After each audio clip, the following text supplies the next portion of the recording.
बहन कहाँ है?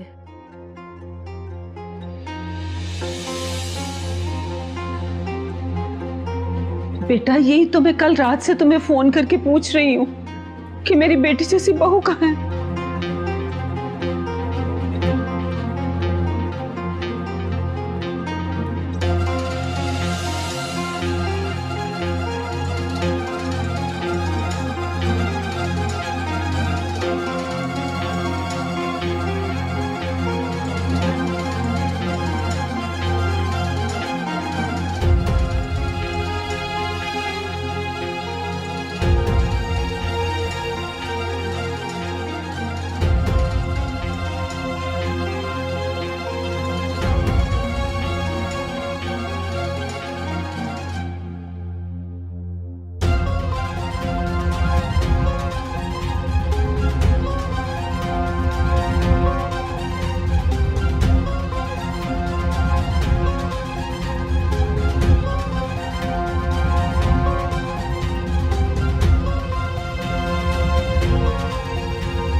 इन्होंने रिपोर्ट लिखवाई है कि इनकी बहन कल यहाँ आई थी और वापस अपने घर नहीं गई।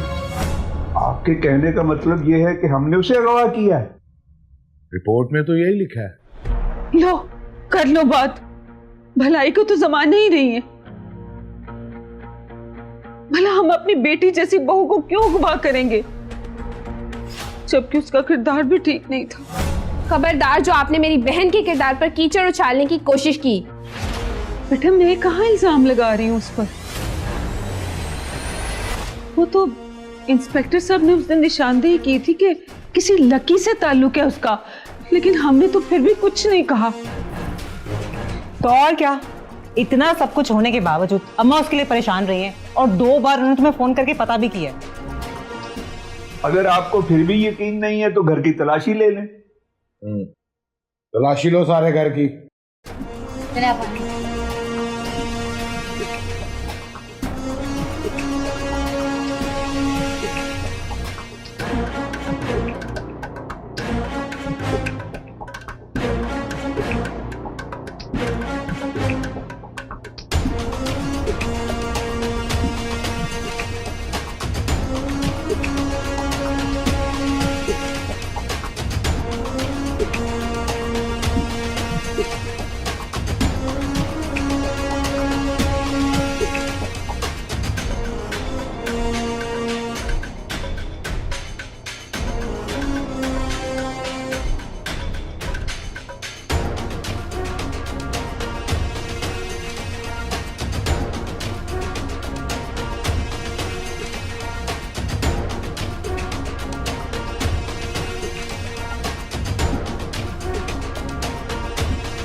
नीचे कोई नहीं। सर ऊपर भी कुछ नहीं मिला।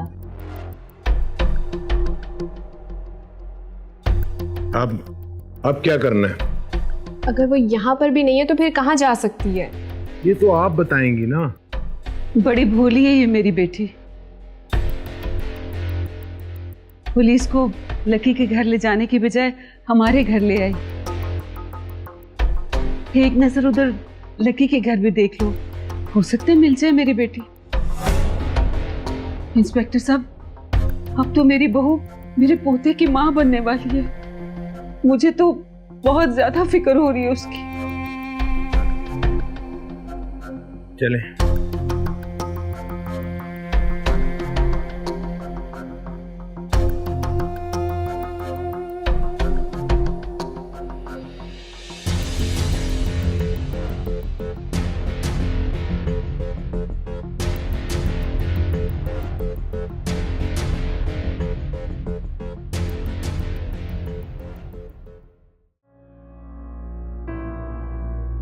शुक्र है। ओह शुक्र है मैंने पुलिस को अंदर आते हुए देख लिया, वरना आज तो हम सारे गए थे। भाई पहले ही थाने में और आज हम सब भी जेल में ही होते। रानी, उसे कुछ खिला पिला के होश दिलवा। मैं तो कहती हूँ उसे मरने दें। क्या तो बिल्कुल ठीक रही है। रहमत कहीं से पेट्रोल ला के दी, मैं उसके ऊपर डालूं, उसको जलाऊं, ये टंटा खत्म करूं। फिर बारी आएगी उस मारिया की। बस एक वही गवाह रह जाती है हमारे खिलाफ।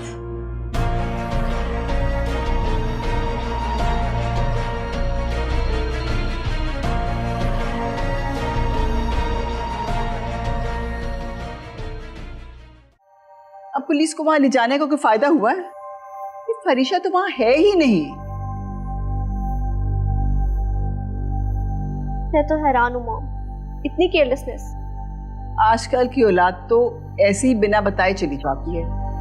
अब लुक एट योरसेल्फ, अमेरिका में तुम भी तो हर वीकेंड पे अपने फ्रेंड से चली जाती थी बाहर। लेकिन मैं तो आपको बता के जाती थी, यहाँ तो कहाँ का बता के गई और पता नहीं कहाँ चली गई। सबको परेशान कर दिया। वैसे कुछ लोगों के पाँव बहुत ही मनहूस होते हैं, जहाँ पड़ जाए ना तो वहां से मुसीबत जाने का नाम ही नहीं लेती। ठीक कहा ना मैंने?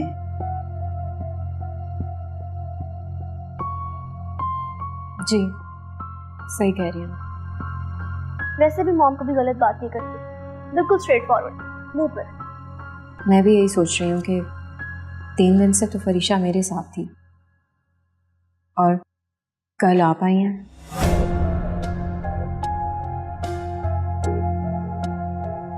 मैं इन बातों पे यकीन नहीं करती कि वो मनहूस है या उसका साथ राज नहीं आया। सब गलत है। क्यों, तुम तो 5th जनरेशन से बिलोंग करती हो। ठीक कह रही हूँ ना? हाँ तो मैं भी ऐसी बातें नहीं मानती। ये तो मॉम ही है जो ऐसी बातें करती है। अरे मैंने अपने बुजुर्गों से जो कुछ सुना मैं तुम लोगों को बता देती हूँ।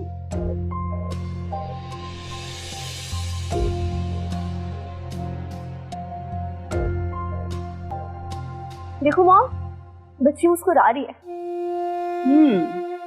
कितनी प्यारी लग रही है तुम्हारी बच्ची। किस पर गई है? अपने बाप को। ये सोच करके तुम्हारी बच्ची अपने पापा पर गई है। याद तो आता होगा गुजरे दिनों का।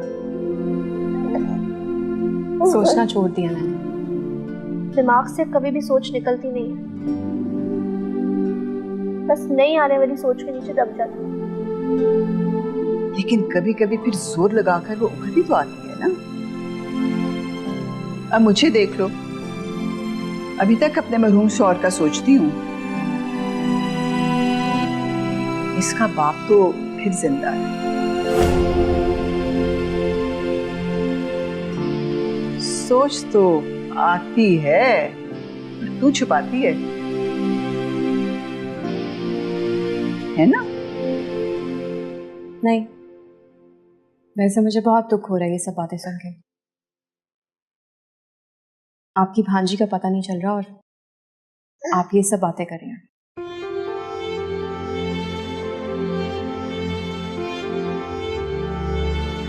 वो मॉम ना एक्चुअली हार्ट पेशेंट है, तो वो ज़्यादा स्ट्रेस नहीं ले सकती, इसीलिए वो इधर उधर की बातें करके अपना माइंड डाइवर्ट कर लेती है।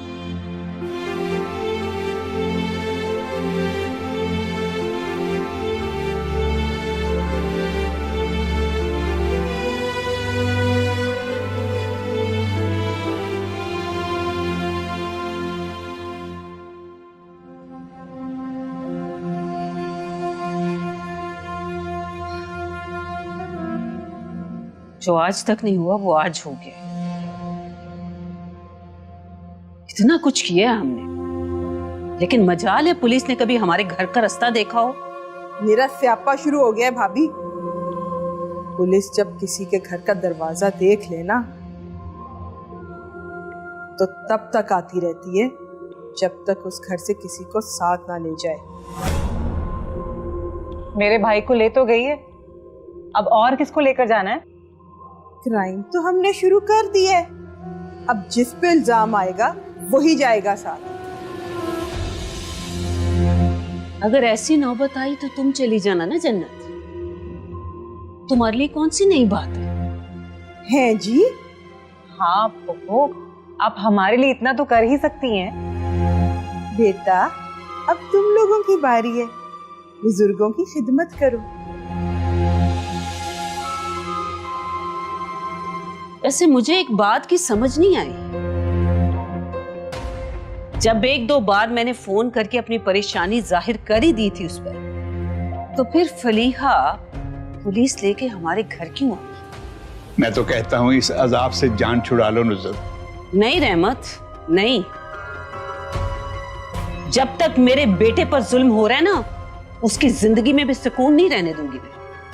शाही के खिलाफ तो बहुत कुछ जमा कर लिया है पुलिस ने,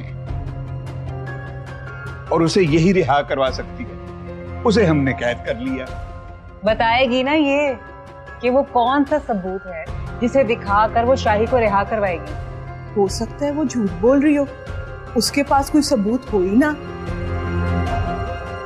ना, उससे लाख इख्तलाफ से, लेकिन एक बात तो पक्की है, वो झूठ नहीं बोलती। हाँ, वैसे इस बात की गवाही तो मैं भी देती हूँ। उसकी जुबान से सच उगलवाने के लिए हमें कुछ ना कुछ तो करना पड़ेगा। उसे खौफ दिलाना होगा, डराना होगा, धमकाना होगा, ताकि मेरा बेटा रिहा हो सके।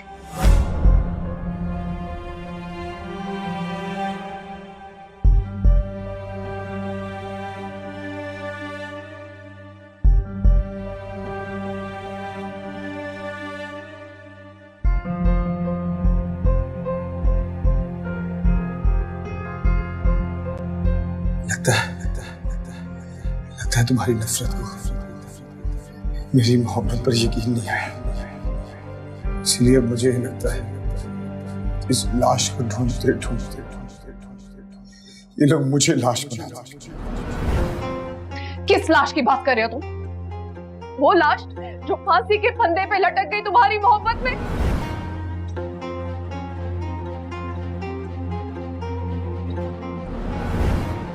तुम्हारे बगैर मेरे जीने का कभी नहीं सोचा। झूठ है ये सब, कोई किसी के लिए नहीं मरता। और वैसे भी मुझे तुम्हारे जिंदा रहने से कोई फायदा नहीं। या वो वाली जिसके अब्बू तुम लोगों के दिए हुए दुखों से कब्र में उतर के कौन सी लाश की बात कर रहे हो? ये सब लाशें ही थी ना?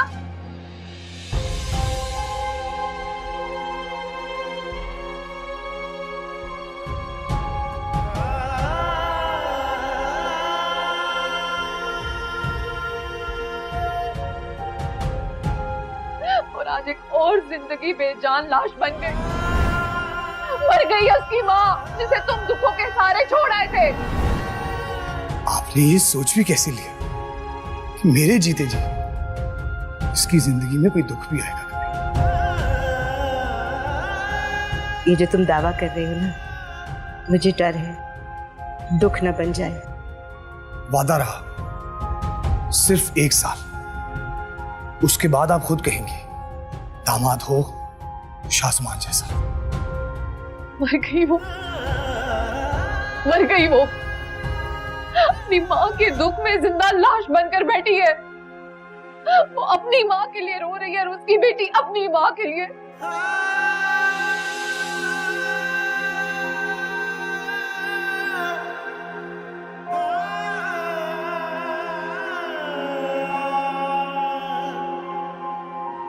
किसकी बात कर रही हो तुम? वो भी जो तुम्हारी बच्ची की माँ है। नाम क्या रखा है इसका?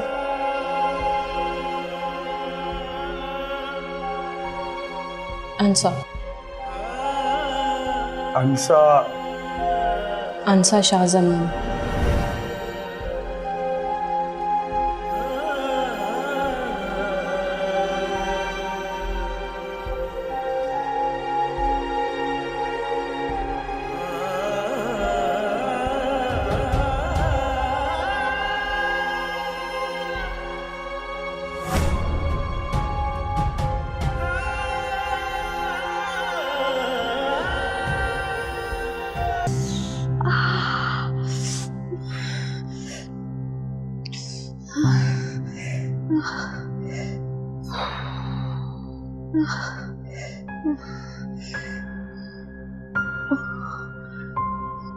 तकलीफ हुई ना? हुई ना तकलीफ? इसी तरह मेरे बेटे को भी तकलीफ होती है थाने में।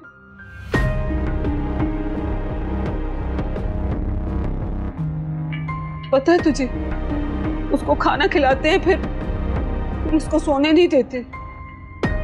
वो एक ही बार सोएगा। ना ना भाभी ना, बुरी बात को जुबान से निकालना बुरी बात। ये वो सच है जो तुम सबको एक दिन भुगतना पड़ेगा।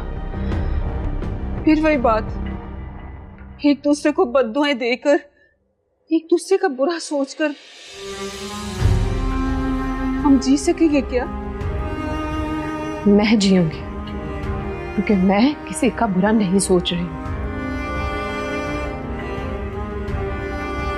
अच्छा भी नहीं सोच रही। इस घर का इकलौता वारिस है वो, जिसे तुम सजा दिलवाना चाहती हो। शिरीषा, एक बात तो बता, वैसे इस बात पर मुझे पक्का यकीन है कि तू बात को घुमा लेती है लेकिन झूठ नहीं बोलती कभी। तुमने कहा था ना कि शाही को रिहा करवाने जा रही हूं। कैसे रिहा करवाना था तुमने उसे? पहले की बात है, अब आपके बेटे पे 2 कत्ल हैं। 2 कत्ल? वो मार इसको। ये दूसरे कत्ल का इल्जाम भी मेरे भाई पे लगाना चाह रही है। मार इसको। रानी छोड़ देना, छोड़ मां, छोड़।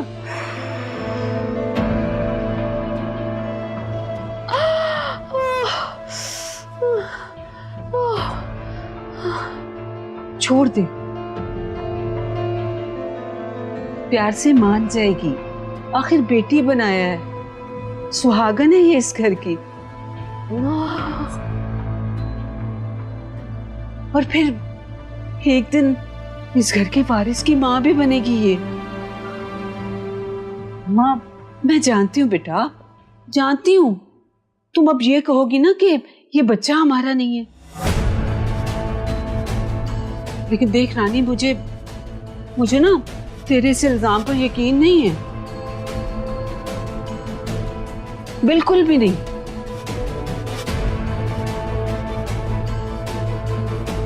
पानी पिला इसे ताकि दिमाग ठंडा हो इसका।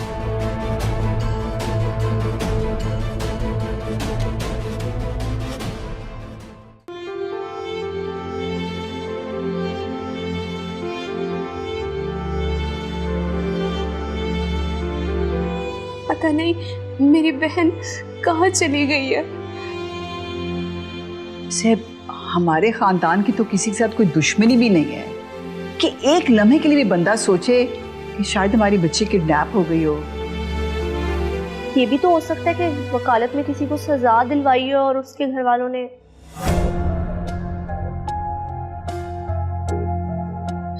फरीशा ने कभी किसी के साथ नाजायज नहीं किया।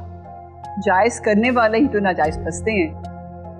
अंकल, जिस एरिया में फरीशा के ससुराल का घर है वहाँ सेफ सिटी कैमरास तो लगे होंगे ना? एग्जैक्टली मैं भी तो यही कहने वाली थी।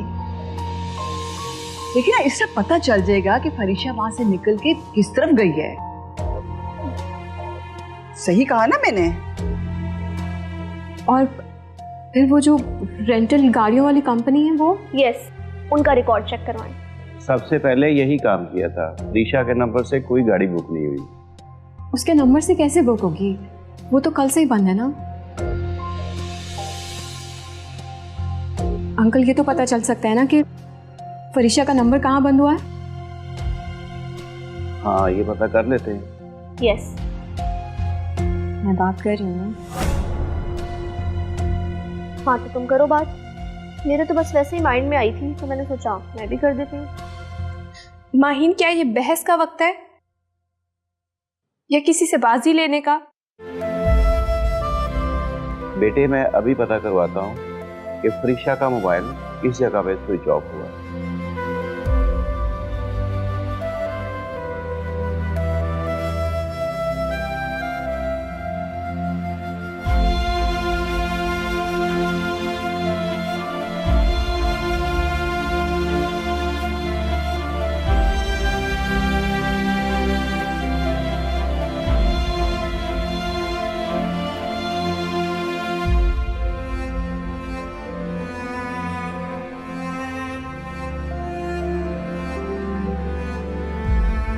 इसका पता कराओ, मैं आ रहा हूँ, अभी पहुंचता हूँ।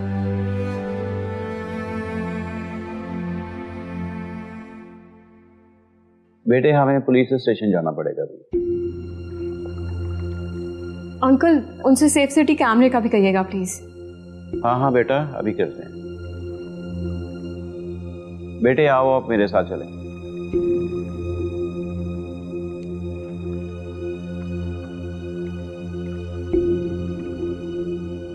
अल्लाह करे कोई सुराग मिल जाए फरीशा का।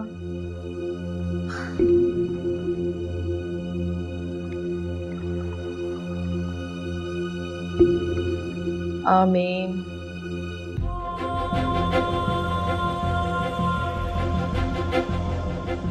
फरीशा, फरीशा बेटा,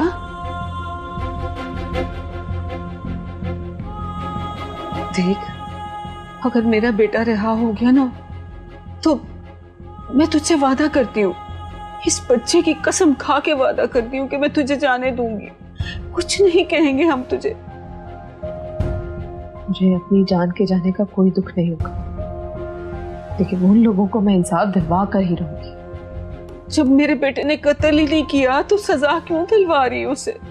बेवफाई, दगाबाजी, ये दो क्राइम है जिसकी वजह से लकी की बहन ने खुदकुशी कर ली।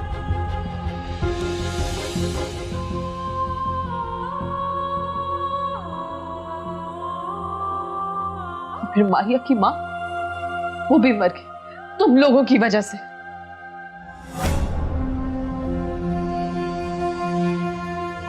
एक ने खुदकुशी की, दूसरी रात चलते ही मर गई। यही वजह बताई थी ना तुमने उन दोनों की मौत की। और फिर जिसका इल्जाम लगा, उस लड़की को भी मेरे भाई ने कत्ल नहीं किया। जानती हो रहमा, वक़्त अमल क्या है? साहमी तौर पे हम उस जुर्म में पकड़े जाते हैं जो हमने किया ही नहीं, और फिर सजा भी मिलती, और फिर हम ये सोचते हैं कि ये जुर्म तो हमने किया ही नहीं तो क्यों सजा मिली। लेकिन जो कर चुके वो तुम्हें याद है, लेकिन उसकी सजा तो बाकी थी ना।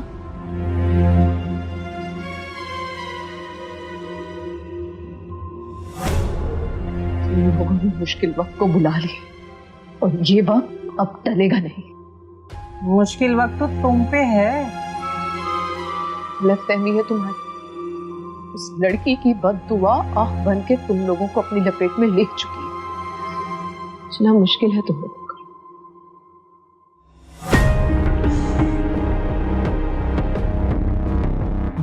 हमें ना किसी की बद्दुआ नहीं है।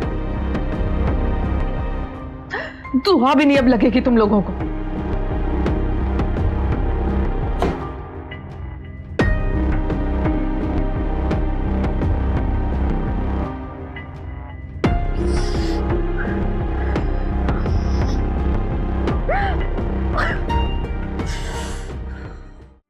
लगता है पूछ लिया उसने फरीशा से।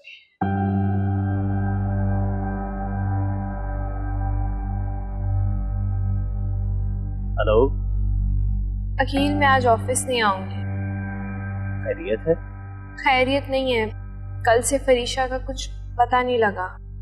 ओह, अगर मेरी जरूरत है तो बताओ। नहीं, खालिद अंकल हैं मेरे साथ। ओके, अगर फिर भी मेरी जरूरत हो तो बताना।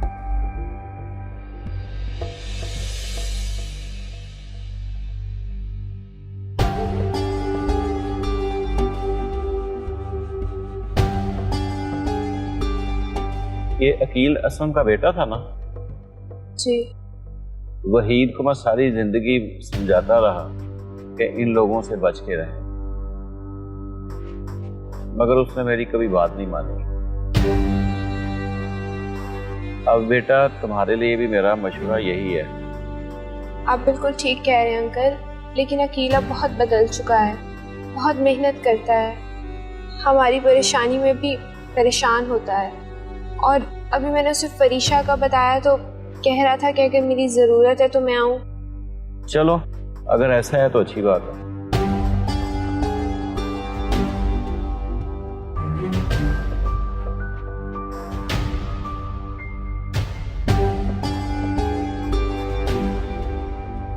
अम्मा, मगजमारी को छोड़, बहुत ढीठ है ये ऐसे नहीं मानेगी। अब्बा से कह के ना पेट्रोल मंगा, इसे जला देते हैं।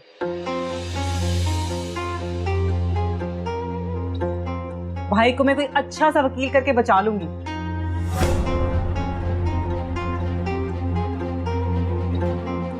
बिल्कुल तो ठीक कह रही है रानी। ना करना भाभी, हमारे खानदान के वारिस की माँ बनने वाली है ये। इस वारिस पे तुम्हें और अम्मा को यकीन होगा, मुझे नहीं। रानी, यकीन तो मुझे भी नहीं है, लेकिन मेरे बेटे के नाम तो लग गया है ना अब।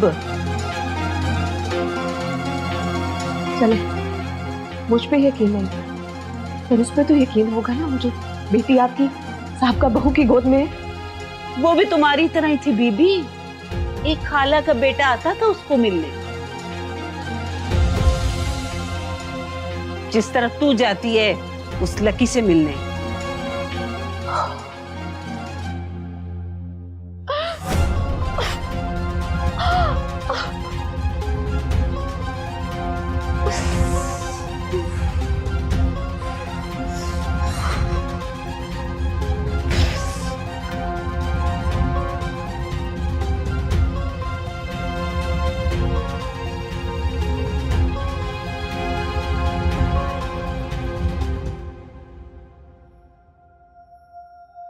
नहीं भाई, मैंने नहीं पीनी।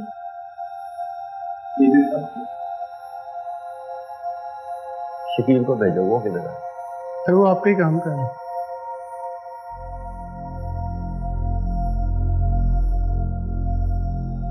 तो ये इधर आ,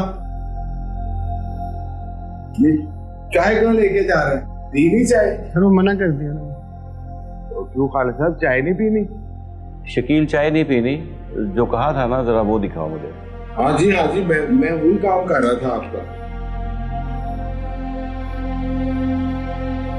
ये देखिए जी खालिद साहब, ये 3:50 पे फोन बंद हुआ है। ये देखिए, ये उसके ससुराल का घर है। जहां फोन स्विच ऑफ हुआ है वो जगह यहां से 1 किलोमीटर के फासले पे है। ये देखिए, आपने बताया था कि वो साइकिल पे निकली है। ये पहले चौक की तस्वीर है, ये साइकिल पे जाती वो नजर आ रही है। ये दूसरे चौक की तस्वीर है, यहाँ पे भी वो साफ नजर आ रही है। और फिर ये तीसरे चौक की, और इसके बाद मेन रोड से टर्न लेते हैं आपके घर की तरफ। और अब ये तीसरे इशारे से आपके घर के दरमियान में ही है जो कुछ हुआ। क्या हो सकता है इसमें मामला? अगवाई है खालिद साहब। मगर हमारी तो किसी से दुश्मनी भी नहीं है। अगवाकार दौलत को देखते हैं। दुआ करें कि अगर अगवा हुई है तो किसी अगवाकार का फोन आ जाए। हम भी कोशिश करते हैं, आप भी दुआ करें। समझ नहीं आ रही मैं अपनी बहन को कहाँ तलाश करूं। मैं आईजी साहब से बात करता हूँ, वो बाकी थानों में भी ना ऑर्डर पास करते हैं। ये अच्छा हो जाएगा और फिर जल्दी पता लग जाएगा। ओके, आओ बेटा। ये पिक्चर मैं ले लूं? देखें, वैसे तो ये सारी चीजें तफ्तीश का हिस्सा होती हैं, मगर खालिद भाई हैं तो कोई मसला नहीं। ये लें।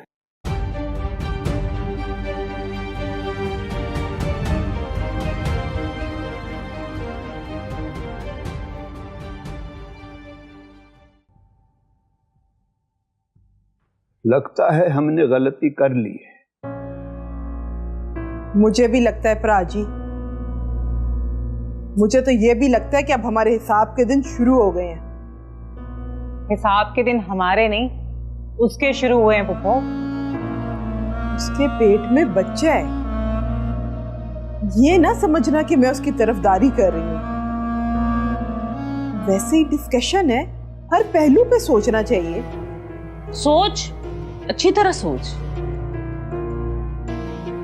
लेकिन मुझे ये मशवरा ना देना कि मैं उसे छोड़ दूं।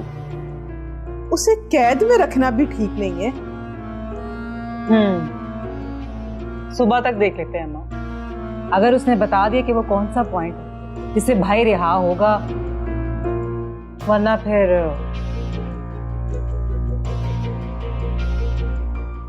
तो फिर क्या छोड़ देंगे उसे? मरना तो फिर भी उसका तय है। बस एक बार बता दे कि वो सबूत है या कोई गवाह।